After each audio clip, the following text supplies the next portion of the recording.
नमस्कार दोस्तों। जैसा कि हमने पिछले वीडियो में पृथ्वीराज चौहान और मोहम्मद गोरी के बीच संघर्ष की शुरुआत कैसे हुई इस पर चर्चा की थी। आज हम चर्चा करेंगे कि पृथ्वीराज और मोहम्मद गोरी के बीच संघर्ष चरम पर कैसे पहुंचा और किस तरीके से भारत में अंतिम हिंदू साम्राज्य का अंत हुआ और मुस्लिम शासन व्यवस्था की स्थापना का मार्ग प्रशस्त हुआ।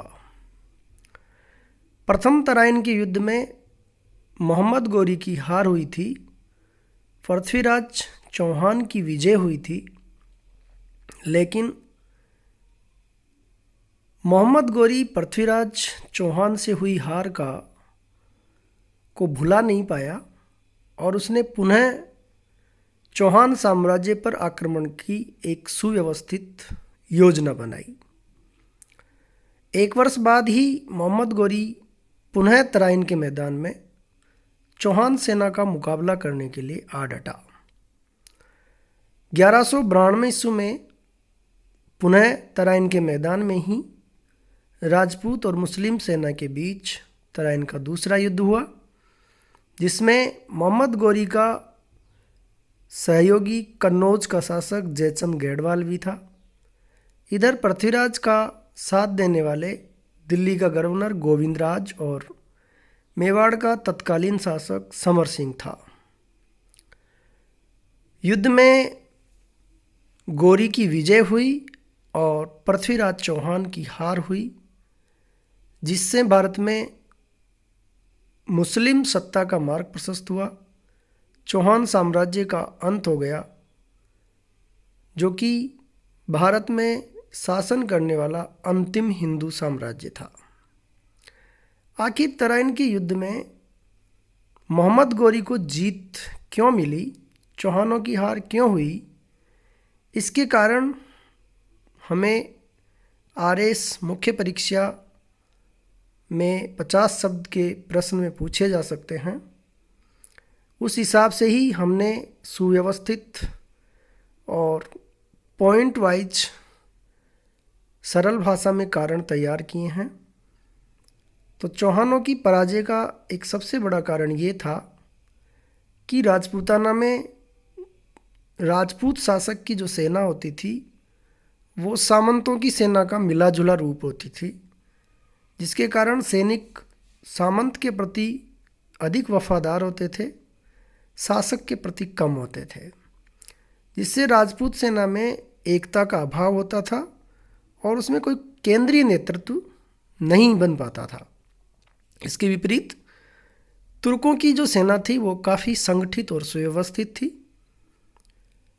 एक बड़ा कारण ये भी है, जिसे पृथ्वीराज की भूल कह सकते हैं। पृथ्वीराज चौहान ने तराइन के प्रथम युद्ध में विजय हासिल करने के बाद इस बात पर कोई ध्यान नहीं दिया कि मोहम्मद गोरी वापस भी आक्रमण कर सकता है। इस तरीके से गोरी के संभावित पुनः आक्रमण की पृथ्वीराज तृतीय ने पूर्णतः उपेक्षा की।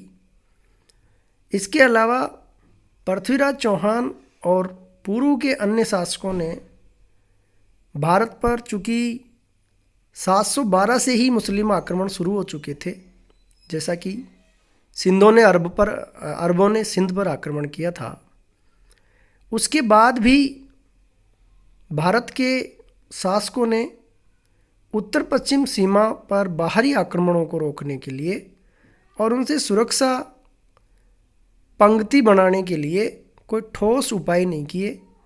उत्तर पश्चिम सीमा पर कोई ठोस किलेबंदी नहीं की। इस बात की भी शासकों ने उपेक्षा की।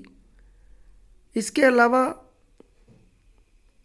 मोहम्मद गोरी ने तराइन के दूसरे युद्ध में बिना कोई सूचना दिए ही प्रातःकाल पर चौहानों पर आक्रमण कर दिया, जिसके कारण भी चौहान सेना में अव्यवस्था हो गई। पृथ्वीराज तृतीय का समकालीन राजपूत शासकों से भी संबंध अच्छे नहीं थे, जैसा कि परमार्दी देव के साथ उसका संघर्ष हुआ था, गुजरात के चालुक्यों के साथ उसका संघर्ष हुआ था। सबसे विकट जो संघर्ष हुआ था वो कन्नौज के गहड़वाल शासक के साथ संयोगिता को लेकर उत्पन्न विवाद, जिससे जयचंद ने गौरी का साथ दिया। कुछ सामंतों ने विश्वासघात भी किया, ऐसा भी माना जाता है, जिनमें अश्वपति और प्रताप सिंह का नाम प्रमुख है। तो ये राजपूतों की पराजय के प्रमुख कारण हैं और तराइन का तराइन का दूसरा युद्ध है जो कि 1192 में हुआ। इस वीडियो में जो विषय वस्तु है वो आरएस मुख्य परीक्षा में तराइन का द्वितीय युद्ध, उसके कारण एवं परिणाम 50 शब्द या 100 शब्द में पूछे जा सकते हैं। इसके अलावा विभिन्न प्रतियोगी परीक्षाओं में वस्तुनिष्ठ प्रश्नों की दृष्टि से भी ये विषय वस्तु काफ़ी महत्व रखती है। धन्यवाद।